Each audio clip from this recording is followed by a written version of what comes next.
تھوڑی سی مدت میں. یہاں کتنی مفسرین فرماتے ہیں سمجھانے کے لیے، مفسرین فرماتے ہیں کہ حضور پاک سارا سفر طے کر کے جب واپس ام ہانی کے مکان میں تشریف لائے کتنا وقت ہو چکا تھا. فرماتے ہیں کنڈی ہل رہی تھی، بستر گرم تھا. یہ ہے کنڈی ہل رہی تھی، بستر تھوڑے سے وقت کتنی باتیں آ گئی ہیں، 4 باتیں آ گئی. سیر کس نے کروائی؟ سیر کس نے کی؟ عبد خاص. کس وقت سیر ہوئی؟ رات کے وقت. کتنی مدت کے لیے ہوئی؟ جس سبق نہ سب یاد کروا کے جاوا دے پر استاد کی یہ تھا میں کروا مسئلہ پڑھ گیا اور یاد رکھے میرا. 5ویں چیز ہے سفر کی ابتدا. فرمایا من المسجد الحرام، حرمت والی مسجد کعبہ اللہ کے ساتھ ساتھ یہ سارا علاقہ جو ہے یہ مسجد ہے، مسجد حرام. 6ٹھی چیز ہے کہاں تک سفر ہوا؟ فرمایا الی المسجد الاقصی، بیت المقدس. ملک شام کے اندر اس وقت ملک شام تھا، آج فلسطین. ملک شام میں بیت المقدس، ویسے مقدس بھی پڑھتے ہیں لیکن زیادہ فصیح یہ ہے کہ اس کو بیت المقدس پڑھا جائے، مستقیم بن جائے قدس کا کام. تو بیت المقدس، مسجد اقصی، یہ زمینی سفر کی انتہا. 6 چیزوں کا بیان آ گیا. 7ویں چیز کہ سفر کرانے کی آخر ضرورت کیوں پڑ، کیوں سیر کروائی گئی؟ فرمایا لِنُرِيَهُ مِنْ آیَاتِنَا، تاکہ ہم اپنے عبد خاص کو اپنی نشانیاں دکھائیں. عبد خاص کو اپنی نشانیاں دکھائیں. سفر معراج کے 3 مرحلے. کتنے مرحلے؟ ایک سفر معراج کا مرحلہ ہے زمینی، اس کو بھی معراج جو کہتے ہیں، اس کا نام ہے اسراء. اس زمینی سفر کا نام کیا ہے؟ یعنی جو آنکھوں سے نظر آئے اڑے جا رہے ہیں، اس کو کہتے ہیں اسراء. اور وہاں سے پھر مسجد اقصی سے آسمانوں کا جو سفر ہے یہ ہو گیا دوسرا مرحلہ. اس سفر کا نام ہے معراج. عربی زبان میں معراج کا معنی ہوتا ہے سیڑھی. چونکہ مسجد اقصی سے پہلے آسمان تک، بعد روایات میں 7واں آسمان تک ایک نور کی سیڑھی تھی. جو کہتے 7، تو وہ کہتے ہیں کہ 7 ڈنڈے تھے، ایک ڈنڈے کے ساتھ پہلے آسمان تک، دوسرے کے ساتھ دوسرا، اور اسی طرح. تو چونکہ سیڑھی کو عربی میں معراج کہتے ہیں، تو یہ جو دوسرا مرحلہ ہے اس کا نام ہے معراج. اور پھر تیسرا مرحلہ آئے گا سدرا سے آگے، وہ لامکان کا سفر ہے. اور وہ سفر کا تیسرا مرحلہ ہے. اللہ پاک نے جو آنکھوں سے نظر آنے والا سفر ہے دنیا کا، اس کو بڑا بیان کیا، اس کو واضح بیان کیا، تاکہ ہر سننے والے کو، ہر دیکھنے والے کو معلوم ہو جائے، پتہ چل جائے. زمینی سفر کی طرف واضح اشارہ کیا، من المسجد الحرام الی المسجد الاقصی، کہ اے معراج کو سننے والوں، پڑھنے والوں، دیکھنے والوں، یہ پہلا حصہ مسجد حرام سے مسجد اقصی تک یہ زمینی معراج ہے جس کا نام اسراء. چونکہ آسمان کے معاملات دنیا سے مخفی ہیں، تو اس لیے یہاں کشیدگی کے ساتھ تھوڑا سا اشارہ کیا اور آسمانی سفر کی طرف اشارہ کیا لِنُرِيَهُ مِنْ آیاتنا، کہ جب میرا حبیب آسمانوں میں آئے گا اور جنت کے مشاہدات کرے گا اور جنت میں بیٹھ کر جہنم پر بھی نگاہ ڈالے گا اور مختلف معاملات کے مشاہدے ہوگے اور اپنی امت کو واپس جا کر بتائے گا، تو اس سفر کی طرف اشارہ کیا لِنُرِيَهُ مِنْ آیاتنا، تاکہ ہم اپنے عبد خاص کو اپنی نشانی، اور جو لامکان کا سفر ہے وہ کسی کے دل میں نہیں کھٹکا، نہ کسی آنکھ نے دیکھا، نہ کسی کان نے سنا، نہ کسی دل میں کھٹکا۔ لامکان میں یا رب تھا یا رب کا محبوب تھا، طالب و مطلوب، محب و محبوب پہ راز و نیاز کی باتیں تھی، رب نے بھی اس کو چھپایا، پردے میں رکھا۔ فرمایا فَأَوْحَىٰ إِلَىٰ عَبْدِهِ مَا أَوْحَىٰ، یا اللہ ہوا کیا؟ فرمایا یہ محبوب و محب کے درمیان سربستہ راز ہے، ہر چیز کو نہیں بیان کیا جاتا، جو خاص محب و محبوب میں باتیں ہوتی ہیں وہ عام لوگوں کو نہیں ہوتی۔ فرمایا فَأَوْحَىٰ إِلَىٰ عَبْدِهِ مَا أَوْحَىٰ، بتایا رب نے اپنے عبد خاص کو، یا اللہ کیا؟ فرمایا واہ یقین، رب نے اپنے بندے کو، یا اللہ کیا؟ فرمایا لیکن محبوب و محب میں اور طالب و مطلوب میں جو بھی معاملے ہوئے وہاں نبی نے اپنی گناہگار امت کو بھی یاد رکھا اور رب کی بارگاہ میں اپنی امت کی سفارش کروائی۔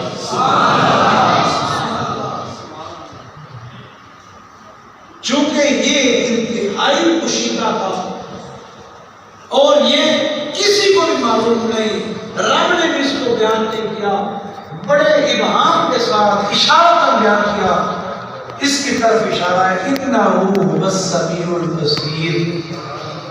مفسرین نے اس مقام پر کمال ہی کہا ہے، سیدھا ترجمہ یہ کہ اِنَّهُ کی حضمیر بھی عبد خاص کی طرف، السمیع کی ہوگا ضمیر بھی، البصیر کی بھی ہوگا ضمیر، ایک ہی ذات کی طرف عبد خاص کی طرف عبد، معنی بنتا ہے کہ بے شک عبد خاص سن رہا، کس کو؟ رب کو۔ رب کلام فرماتا ہے، رب کلام فرماتا ہے اور محبوب سنتا ہے۔ البصیر اور محبوب یعنی نبی پاک صلی اللہ علیہ وسلم اپنی ظاہری آنکھوں سے، ان دو آنکھوں سے حالت بیداری میں رب کا دیدار، لیکن بعد نے کمال کر دیا، انہوں نے کہا کہ نہیں، جب دو کا ذکر ہے پیچھے تو یہاں مرجو میں بھی دو اعتبار ہوں۔ دوسرے میں ترجمہ بنے گا اِنَّهُ هُوَ السَّمِيعُ الْبَصِيرُ، بے شک رب سنتا ہے۔ اے محبوب بتا دے تو کیا چاہتا ہے، اپنی امت کے کون سے مطالبات تو منوانا چاہتا ہے، میں سنتا ہوں۔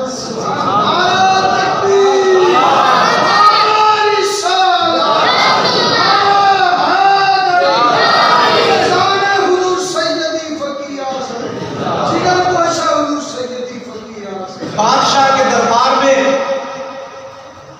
اگر کوئی مقرر جائے، بادشاہ کا بڑا خاص بندہ جائے، بڑے مجمع میں بادشاہ کہتا ہے وہ میرے دوست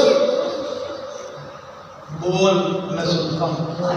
اب یہ نہیں مانا کہ وہ بیچارہ بول دے اور یہ سن لے گئی بات ختم ہو جاؤ، یعنی عرف دیکھے جب کوئی کسی کے پاس آئے، میاں کس غرض سے آئے ہو، کہتا کوئی حاجت ہے، اچھا یار بول میں سنتا ہوں، کیا کہتے ہیں بول۔ اب یہ معنی کہ بس سن لیا نہیں، یعنی سنتا ہوں اور تیرے ایک ایک تیری ایک ایک بول کو قبول بھی کرنا۔ رب فرماتا ہے انہو السمیع، بے شک رب سننے والا ہے۔ معبود تو بول تو صحیح، تو لب ہلا تو صحیح، تو سفارش کر تو صحیح، تیری سفارش کو سنوں گا مانوں گا، تو کچھ کہہ۔ البصیر، البصیر کا ہوگا ضمیر بھی پھر رب کی طرف معنی بنے گا کہ رب دیکھتا ہے۔ رب نے فرمایا کہ اے میرے محبوب، تیری معراج یہ ہے کہ تجھے میں نے نام میں بلایا ہے، تو ہمیں دیکھ اور ہم تمہیں دیکھ۔ یہ کوئی یک طرفہ نہیں ہے۔ فرمایا انہو السمیع البصیر، بے شک رب اپنے حبیب کی گفتگو کو سنتا ہے اور بے شک رب اپنے حبیب کو دیکھتا ہے۔ یارو یہاں ایک محبت والی بات ہے، سبحان اللہ۔ وہ خیر انشاءاللہ اختتام پر موسیٰ علیہ السلام کے واقعے کے ضمن میں انشاءاللہ بیان کروں گا۔ معراج جب شروع ہوئی، نبی پاک صلی اللہ علیہ وسلم ام ہانی کے گھر میں تشریف فرما۔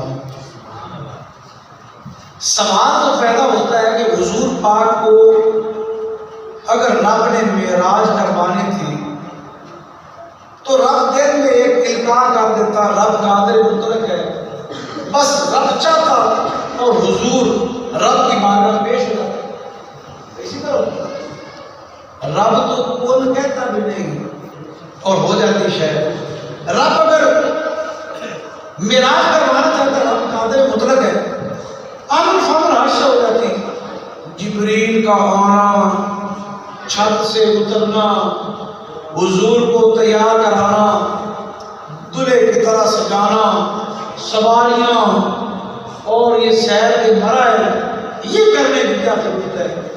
اس کا جواب ہے، ایک ہوتا ہے کسی کو تفتیش کے لیے بلانا، سپاہی دروازہ کھٹکھاتے ہیں، دروازہ کھولنے والا کھولتے، اس پر بوری ڈالتے، اس کو اٹھا کر بادشاہ کے سامنے پیش کرتے۔ یہ بھی حضرت ہے۔ ایک ہوتا ہے اعلانات ہو جاتے ہیں، اشتہار چھپ جاتے ہیں، صفائیاں کر دی جاتی ہیں، لوگ کہتے ہیں یار یہ صفائیاں کیوں ہو رہی ہیں، بینر کیوں لگے ہوئے ہیں، سفیدی کیوں چھڑکی ہوئی ہے؟ وہ کہتے ہیں تمہیں نہیں پتا، یہ ایک خاص، ایک بڑا پیارا دوست آنے والا ہے، یہ گلیوں کی صفائی اسی کی خاطر، یہ بینر کی چھپائی اسی کی خاطر، یہ پھولوں کی سجاوٹ اس کی خاطر۔ یہاں معاملہ حاضری کا نہیں کہ رب قادر مطلق ہے، رب چاہے فوراً محبوب رب کی بارگاہ میں حاضر ہو جائے۔ یہاں قیامت تک کے لیے دنیا والوں کو سمجھانا مقصود ہے کہ یہ معراج کوئی حاضری کے لیے نہیں، بلکہ اپنے حبیب کے مقام کو سارے دنیا پر واضح کرنا ہے۔ یہ کرامت اور عزت افزائی کے مظاہرے، اس لیے یہ پروٹوکول ہے۔ پروٹوکول کا تقاضا یہ ہے کہ بن ٹھن کے اور پورے احترام کے ساتھ جس طرح دلہا تیار ہوتا ہے اور باراتی اس کے ارد گرد جھنڈ پڑاتے ہیں، اس شان و شوکت کے ساتھ سواری جائے، سج دھج کے جائے، تاکہ محمد مصطفیٰ کی عزت افزائی کا دنیا والوں سے اظہار اور چرچا ہو۔ سوال یہ کہ ام ہانی کے گھر سے کیوں ہوئی، اس کا جواب علماء دیتے ہوئے علماء فرماتے ہیں کہ نبی پاک صلی اللہ علیہ وسلم صرف جنوں اور انسانوں کے رسول نہیں ہے، بلکہ حضور پاک ملائکہ کے بھی نبی ہیں۔ کائنات کے اندر کوئی مخلوق ایسی ہے ہی نہیں جو نبی کی نبوت سے باہر ہو، اور نبی کے گھر کا یہ احترام ہے کہ کسی کو اجازت نہیں کہ وہ بغیر اجازت کے نبی پاک کے حجرہ مبارکہ میں داخل ہو جائے، حرام ہے اور گناہ کبیرہ ہے۔ اور فرشتے معصوم ہیں، فرشتوں کی بھی جرت نہیں کہ نبی پاک کی اجازت کے بغیر حضور کے حجرہ شریفہ میں داخل ہو جائے۔ اب رب نے معراج کے لیے بلانا ہے، اور فرشتے کی کیسے جرت ہو سکتی کہ نبی کی اجازت کے بغیر داخل ہو؟ اور اگر دروازہ کھٹکھٹائے اور نبی سو رہے ہوں تو معاذ اللہ گستاخی اور بے ادبی کا بھی خطرہ ہے کہ نبی کی نیند میں خلل آ گیا۔ رب نے یہ سارا اہتمام کیا۔ اس رات حضور ام ہانی کے گھر تشریف لے گئے۔ وہ ایک عام گھر تھا، تاکہ گھر کے اندر جانے میں جو ادب کا ایک تقاضا تھا اور جو رکاوٹ تھی وہ رکاوٹ پیش نہ آئے۔ جبریل چھت سے آئے، کہیں پھر کوئی مسئلہ نہ ہو، کنڈی کھٹکا کے آنے کا، چھت سے آئے۔ علماء فرماتے ہیں کہ جبریل نور سے بنا ہوا، سارے فرشتے نوری، جن آگ سے بنے ہوئے اور فرشتے نور سے پیدا ہوئے ہیں، لیکن حضرت جبریل ان کی طبیعت اور مزاج کافوری تھا۔ یعنی کافور ایک دوائی ہے جس کی تاثیر بڑی ٹھنڈی ہوتی، لوگوں کی تلیاں جل رہی ہو تو حکیم لوگ کہتے ہیں اس کے پاؤں پر کافور کا لیپ کر دو، اس کی گرمی دور ہو جائے گی۔ جبریل سوچتے تھے جب سے اللہ نے وہ پیدا کیا کہ میں نوری تو ہوں، اس میں تو کوئی شک نہیں، لیکن نوری کے ساتھ ساتھ کافوری کیوں نہیں؟ جب نبی پاک کے قدموں کی جانب کھڑے ہوئے، اب سوچتے ہیں آواز دوں، بے ادبی کا خطرہ ہے، کیسے اٹھاؤں؟ تو جو ساری زندگی ان کے دل میں ایک سوال تھا، آج اس کا جواب مل گیا۔ انہوں نے کہا کہ واہ، اس وجہ سے رب نے میری تاثیر ٹھنڈی رکھی ہے۔ بعض روایات میں آتا ہے اپنے ٹھنڈے ٹھنڈے ہونٹ حضور کے تلیوں کے ساتھ، قدموں کی تلیوں کے ساتھ لگائے، اور بعض روایات میں بازو لگائے تاکہ نبی پاک جبریل کے ٹھنڈے ٹھنڈے بازو اور ٹھنڈے ٹھنڈے ہونٹوں کی ٹھنڈک سے نبی پاک بنا۔ تو جبریل کو سمجھ لگی کہ اس لیے رب نے مجھے ٹھنڈا ٹھنڈا بنایا ہے کہ تاکہ نبی پاک کو اس انداز سے میں بیدار کراؤں کہ گستاخی بھی نہ ہو اور مقصد بھی پورا ہو جائے۔ حضور کو بیدار کیا، رب کا پیغام پہنچایا۔ براق انبیاء کی سواری، گدھے سے بڑا اور خنجر سے چھوٹا جانور ہے۔ حضرت ابراہیم خلیل اللہ ملک شام سے اپنے بیٹے اسماعیل اور اپنے زوجہ حاجر سے ملنے کے لیے آتے ہیں۔ ہم تو حاجرہ کا لفظ ہے حاجر۔ تو ملک شام سے صبح کے وقت آتے اور دوپہر کے وہ وہاں کچھ دیر اپنی بیوی اور بچے سے ملتے اور شام تک واپس پہنچ جاتے تھے۔ تو یہ براق جو ہے یہ پیغمبروں کی سواری تھی۔ اللہ پاک نے جبریل کو بھیجا کہ میرے حبیب کی سواری کا بندوبست کرو۔ جنت میں نبی پاک کی سواری کے لیے ایک نہیں، دو نہیں، 10 نہیں، رب نے 40,000 براق رکھے تھے۔ جب وزیر اعظم سفر کرتا ہے نا یا بڑا کوئی عہدے والا ہو، ایک جیسی 10 5 7 گاڑیاں چلتی، جتنا کسی کا رتبہ ہو۔ کہتے ہیں کہ بھئی فلاں ٹیم پاکستان میں کرکٹ کے لیے گئی ہے اور اس کو صدر مملکت کے پروٹوکول دیا گیا، ایک جیسی کالی کالی گاڑی ہوتی ہے۔ بھئی تم دنیا کے رتبوں کی بات کرتے ہو، نبی پاک کی ایک جیسی سواریوں 2 4 10 نہیں 40,000 تیار کر کے رکھی گئی، کوئی بھی ہو سکتی ہے۔ ان 40,000 براقوں کی پیشانی پر لکھا ہوا ہے لا الہ الا اللہ محمد رسول اللہ۔ موضوع میرا اور ہے، یہاں ایک محبت والی بات کر دوں۔ قاری صاحب اپنے بیٹے کے لیے بہترین زمین کا ٹکڑا خریدے، وہ بڑے خطیر رقم کے ساتھ اس کو تیار کیا جا رہا ہے، مستری مزدور دن رات لگے ہوئے۔ 10 مہینے بعد، سال بعد وہ مکان تیار ہوا، صرف دروازے کا پلستر ہے۔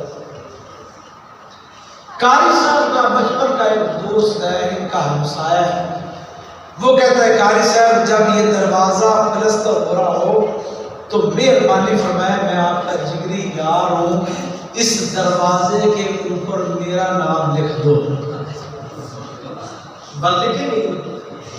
قاری صاحب کہیں گے کہ اللہ کے بندے ہوش کے نہ کر لے، میں نے بوریاں پیسوں کی لگائی ہیں، اور جس کے دروازے پر جس کا نام لکھا ہو وہ مال کے مکان سمجھا جاتا ہے۔ رب نے براق کے پیشانی پر نام محمد لکھ کر قیامت تک کے لیے روشن دلوں کو اور کچھ کالے دلوں کو بھی یہ سمجھا دیا کہ دنیا میں جس کے دروازے کے اوپر جس کا نام لکھا ہو وہ گھر کا مالک کہلاتا ہے۔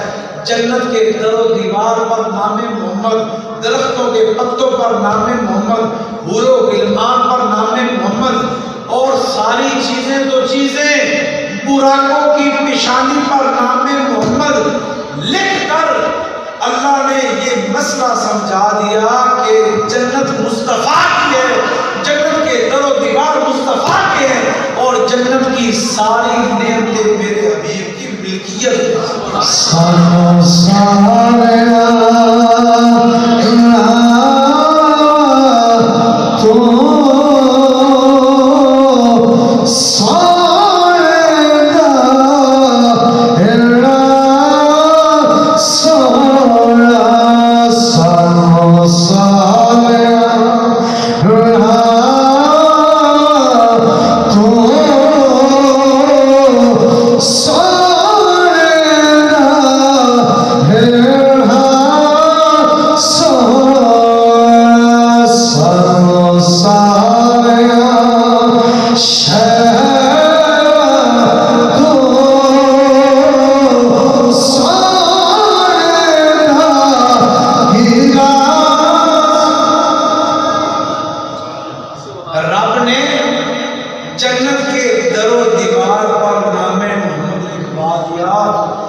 کوئی خوش فہمی والا شخص یہ نہ سمجھے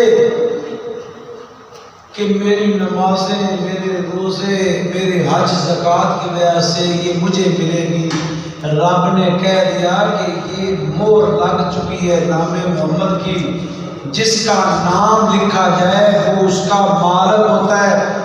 اے میرے بندو، اگر تم جنت چاہتے ہو میرے مصطفیٰ کی چوکھٹ پر اپنی گردن جھکا دو، تمہیں جنت بھی مل جائے گی، جنت کی نعمت کو سنبھالنے۔ جبریل جب براقوں کے پاس آیا، کتنے ہزار تھے؟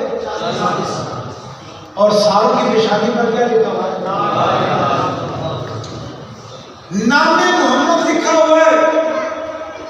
میں آپ سے پوچھنا چاہتا ہوں کہ جنت میں جب جنتی چلا جائے گا اس کو کوئی تکلیف ہوگی، کوئی دکھ درد ہوگا، کوئی مصیبت ہوگی، لیکن 40,000 براقوں میں سے ایک براق زارو کتاب ہوا ہے۔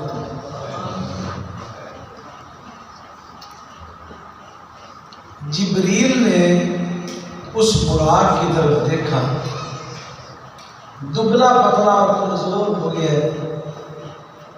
جبریل نے دیکھا یہ دبلا پتلا ہونا اور آنسو بہانا یہ دکھ درد کی علامت بھی ہوتی ہے، بیماری کی نشانی بھی ہوتی ہے، لیکن جنت میں تو بیماری نہیں، لا محالہ یہ وہ بیماری نہیں۔